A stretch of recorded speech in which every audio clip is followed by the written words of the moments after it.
Something happened to you a long time ago, and you've been trying to get back to it ever since. You don't talk about it. You might not even remember it clearly, but somewhere deep inside you, there is a memory of feeling at peace. Not the kind of peace that comes after solving a problem. Not the relief you feel when something bad finally ends. Something older than that. Something quieter. A kind of stillness that didn't need a reason to exist. And now, it's gone. Not slowly fading like a photograph left in the sun. It disappeared in pieces, quietly, without warning. And the worst part, you didn't notice it leaving. You were too busy becoming who you thought you needed to be. You were too busy growing up. And now here you are, older, more capable, more experienced, more everything the world asked you to become. And yet, underneath all of that, there is a quiet ache, a feeling that something essential was lost somewhere between then and now. Something you can't name, something you can't buy back, something no amount of achievement, no relationship, no vacation, no success has ever been able to replace. And you've tried harder than most people would ever admit. You've told yourself that the right thing, the next thing, the better thing would bring it back, but it never does. And so you keep moving because stopping feels more dangerous than continuing. Because if you stop and sit in the silence long enough, you might have to face something you've been avoiding for years. The truth that peace didn't leave you. You left it. There is an old story, simple on the surface, but if you really listen to it, it reaches into something most people spend their entire lives trying not to look at. There was once a young child who lived in a village at the edge of a great forest. Every morning, before the adults woke, before the noise of the day began, this child would sit outside at the edge of the field, just sit, not doing anything, not thinking about anything in particular, just present, watching the light move across the grass, feeling the air shift before sunrise, listening to the world breathe. There was no goal in this sitting, no reason, no intention, just being there. And in that being there was a peace so complete, so whole, so undisturbed that even the birds seemed to slow their wings nearby. The adults in the village noticed this child and smiled. They called it innocence. They called it youth. They said, "Enjoy it while it lasts." And one day, a teacher came to the village, a wise man, well-respected, full of knowledge about the world. He saw the child sitting at the edge of the field and called out. He said, "Child, what are you doing?" And the child looked up, a little confused, and said, "I'm not doing anything." The teacher frowned. He said, "But you must be doing something. What are you thinking about?" The child paused and said, "Nothing." The teacher, now more concerned, sat down beside the child and began to explain something very important. He said, "A mind that thinks nothing achieves nothing. A life without purpose is a life wasted. You must learn. You must grow. You must become something." The child listened. The child was respectful. And slowly, over the days and weeks and months that followed, the child stopped sitting at the edge of the field. The child started studying, started preparing, started becoming, and the peace left without saying goodbye. Years passed, many years. The child became an adult, successful by every measure the world uses to count success. Educated, respected, capable, standing on a kind of mountain that most people only dream of reaching. And yet, late at night, when the house was quiet and the world had finally stopped asking things of them, there was a feeling, not sadness exactly, not depression, something closer to absence, like standing in a room where something important used to be. You don't see what's missing. You just feel the space where it was. And so this person, now grown and wise in the ways the world rewards, began a search. They tried achievement.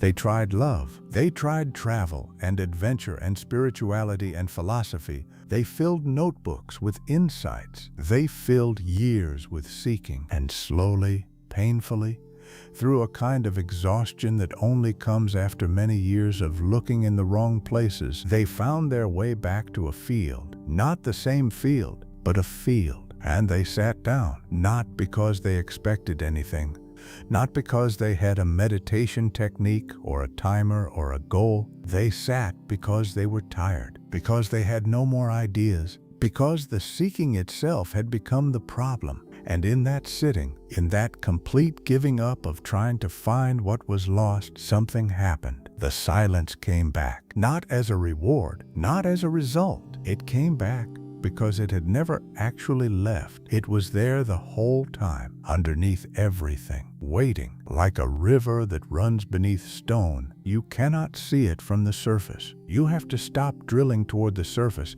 and start going deeper instead. That person is not a character in a story. That person is you, not metaphorically, not in some poetic sense designed to make you feel something for a moment and then forget it. Literally you. Because this is not a story about growing up in a village. This is a story about what happened to your mind in the years between being a child and being whoever you are right now. And the teacher in the story, that's not one person. That is every voice, every system, every expectation that shaped you. Your school, your parents, doing the best they knew how, your culture. Every message that told you that peace was something you had to earn, that stillness was laziness, that a quiet mind was an empty mind, that you had to become something before you were allowed to simply be. And you believed it, not because you were foolish, but because everyone around you believed it too. And when everyone agrees on something, it stops feeling like a belief.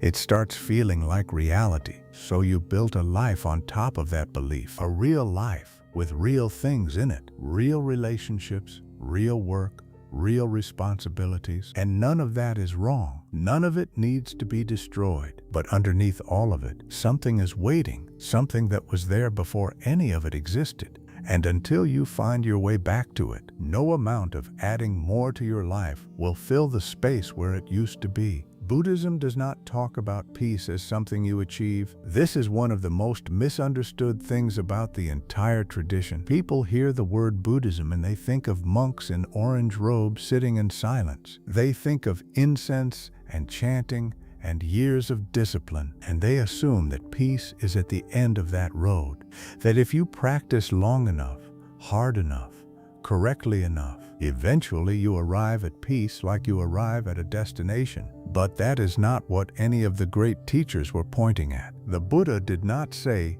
peace is something you build. He said, peace is what you find when you stop building, not permanently, not by abandoning your life, but in moments, in the gaps between one thought and the next, in the space between breathing in and breathing out, in those fractions of experience that your busy mind usually races past without noticing. Peace, in the Buddhist understanding, is not a state you enter. It is a nature you remember. And the reason it seems so distant as you grow older is not because you have moved further from it. It is because you have added more layers between yourself and it. More thinking, more analyzing, more comparing, more worrying about the future, more revisiting the past, more noise, layer after layer after layer, until the thing that was always there feels like something from another life. Something you used to know but can't quite remember how to find. Like trying to remember a dream hours after waking. You know it was real. You know it was important. But the harder you try to grasp it, the faster it dissolves. Here is what no one tells you about growing older. The mind becomes more efficient at a very specific kind of suffering. Not dramatic suffering, not grief or crisis or catastrophe. The ordinary kind, the kind that hums quietly in the background of every ordinary day. When you are young, your mind is largely in the present moment, whether it wants to be or not because children are enlightened, but because the nervous system of a child has not yet developed the full machinery of anticipation and regret. A child falls down, cries, and 3 minutes later is laughing again, not because they are stronger, because they haven't yet learned to hold on to the fall. They haven't yet developed the habit of turning a single painful moment into a story that follows them around for years. But you learned that habit. You had to. The world required it of you. You needed to learn from the past to avoid repeating it. You needed to think about the future to build something in it. These are not flaws. These are adaptations. But like all adaptations, they come with a cost. And the cost is this: the more skilled your mind becomes at living in the past and the future, the less time it actually spends in the only place where life is happening. Right now, this moment, this breath, this room, this experience that is occurring and ending and occurring again with every passing second. And peace, real peace, is only ever available in this moment. Not in the memory of peace, not in the anticipation of peace, not in the concept of peace, in the actual, immediate, undivided experience of now. And that is what grows rarer as you grow older. Not because now changes. Now is always now. It is always exactly this. But your access to now gets narrower, gets more crowded, gets buried under the accumulated weight of a mind that has been trained to be everywhere except here. There is a particular kind of loss that comes with this, and it is different from any other loss you know. When you lose a person, you grieve. When you lose a job or a home or a relationship, you grieve. These are losses you can name. You can point at them. You can say, that is what hurts.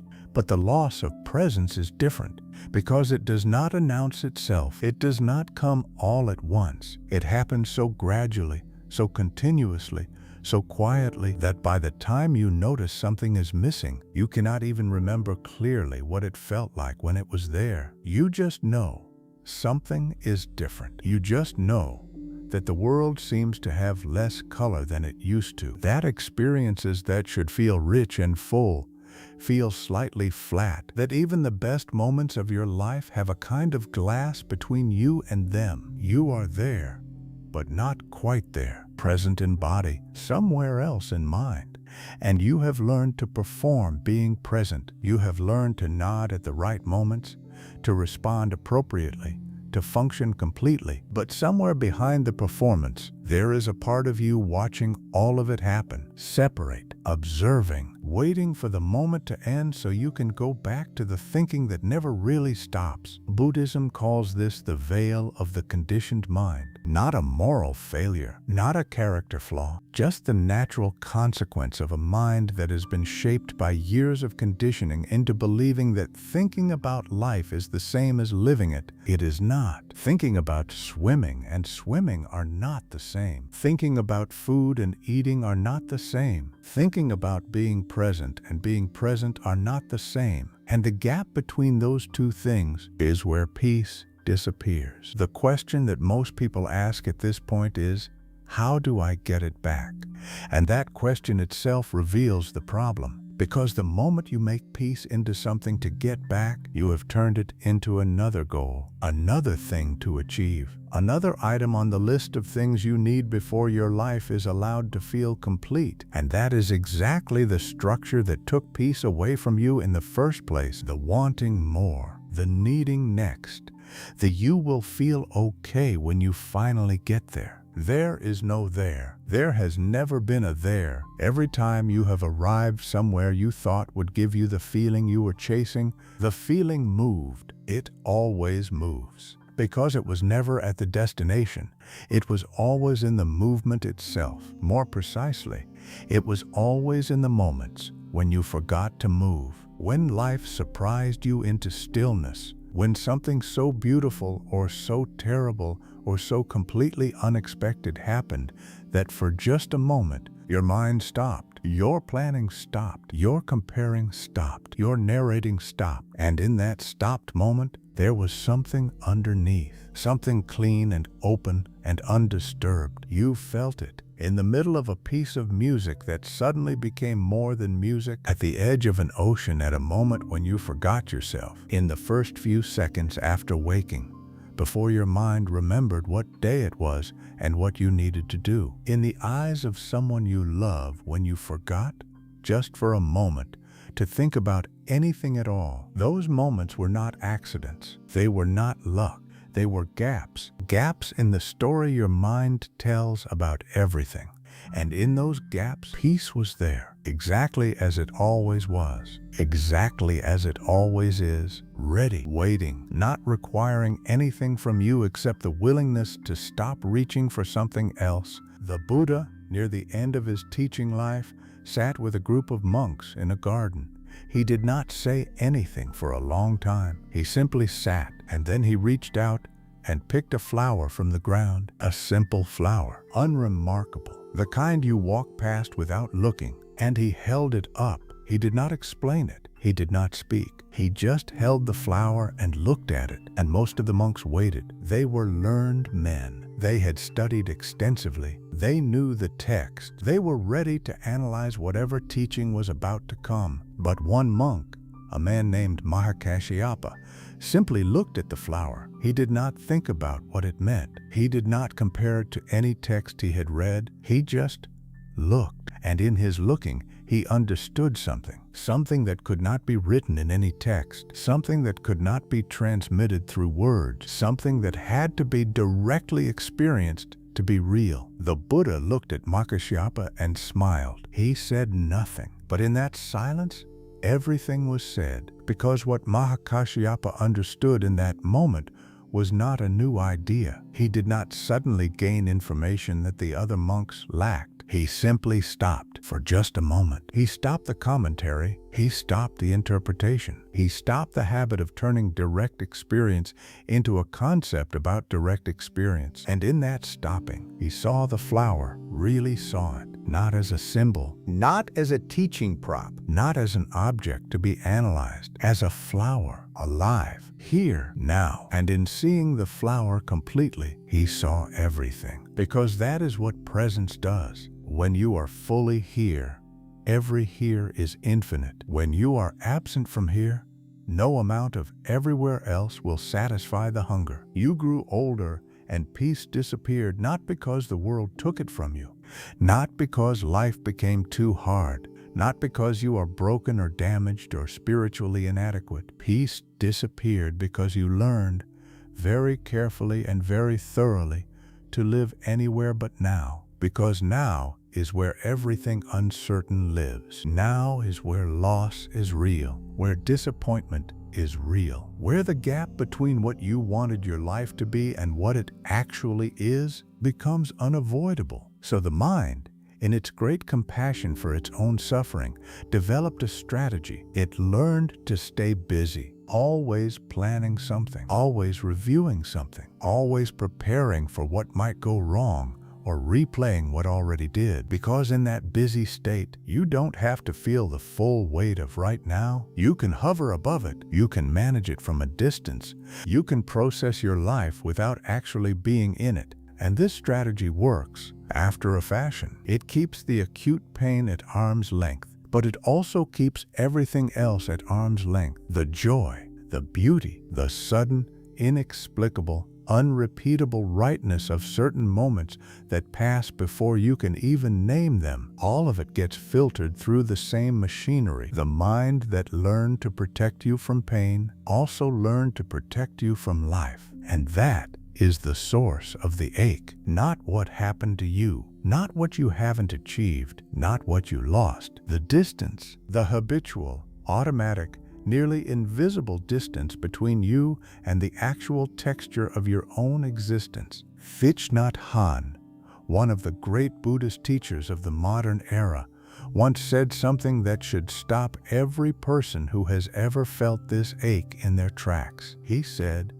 "The present moment is the only moment available to us, and it is the door to all moments." Read that again, not as inspiration, not as a quote to share, as a diagnosis. Because if the present moment is the only moment available to us, and most of your waking life is spent anywhere but the present moment, then what you are really experiencing is not a life being lived. It is a life being observed from a slight distance, a life being experienced secondhand, through the lens of everything you think it means, through the filter of everything you're afraid it might become, through the fog of everything you wish it had been. And the peace that was so natural to you as a child, the peace that needed no explanation and asked for nothing in return, is still there, right now, underneath this very moment, not in the past, not in some enlightened future version of yourself, not after you've meditated enough or healed enough or understood enough. Here, now, in the breath that is happening as you listen to these words, in the body that is sitting or standing or moving through space right now, in the awareness that is always, silently, without effort, without technique, present beneath every thought your mind has ever had. You don't need to go looking for it. You only need to stop running from it. The reason this is so difficult is not because it requires great skill. It is because it requires something that feels, to a modern, conditioned, achievement-oriented mind, like the most dangerous thing in the world. It requires you to do nothing. Not nothing as in sit in a room and stare at a wall, although that is sometimes where it begins. Nothing as in stop trying to be somewhere other than where you already are. Stop trying to feel something other than what you already feel. Stop trying to understand what is happening and instead just let what is happening happen to you, through you, as you. This is what the great Zen teachers meant when they talked about beginner's mind. Not the absence of knowledge, but the presence of openness, the willingness to meet this moment as if it is the first moment you have ever encountered, because in truth, it is. This exact configuration of breath and light and awareness and sensation has never existed before in the history of the universe. It will never exist again. It is, in the deepest possible sense, completely new, and a mind that treats it as just another moment in a long series of moments it has already categorized and filed away misses it entirely. The flower that Makashyapa saw, you see it too, every day in different forms, in the quality of light at a particular hour, in the sound of rain against glass, in the face of someone you have looked at so many times that you stopped really looking, in the sensation of your own heart beating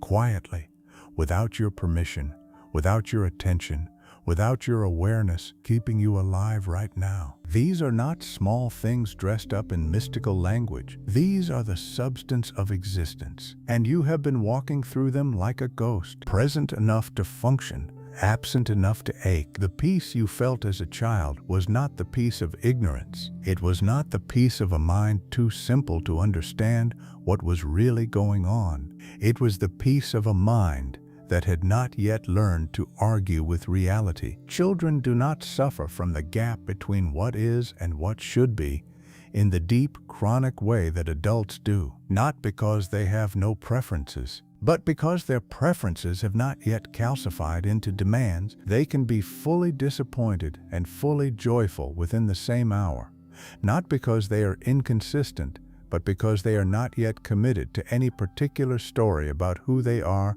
and what their life is supposed to look like. They are still available, available to be surprised, available to be delighted, available to be completely, wholly, unreservedly present in whatever is actually happening. And then the world, with the best of intentions, teaches them not to be. It teaches them consistency. It teaches them expectation management. It teaches them to build an identity and protect it. It teaches them that being moved by things is weakness, that needing things is vulnerability, that not having a plan is irresponsibility. And all of these lessons, every single one of them, makes you more capable in the world rewards, and less capable of being in the world that actually exists, the immediate one, the only real one, the one that is happening right now, exactly as it is, whether your mind agrees with it or not. This is the conversation that needs to happen, not in therapy,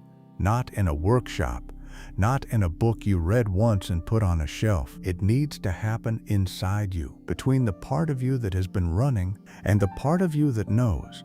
In some place beneath all the running, exactly what it has been running from. Not failure, not inadequacy, not the past, yourself, or more precisely, the experience of yourself, unmediated, unfiltered, without the story, without the explanation, without the distance, just you, here, now, feeling exactly what you feel, thinking exactly what you think, being exactly what you are, not the version you present to the world, not the version you aspire to become, not the version that makes sense of everything that has happened, just this, whatever this is, and the radical, almost incomprehensible truth that Buddhism points toward again and again across 2,500 years of teaching is this: that version of you, the raw, unfiltered, here right now version, is not the problem. It is the solution. It is where the peace lives. It is where the peace has always lived. It is, in fact,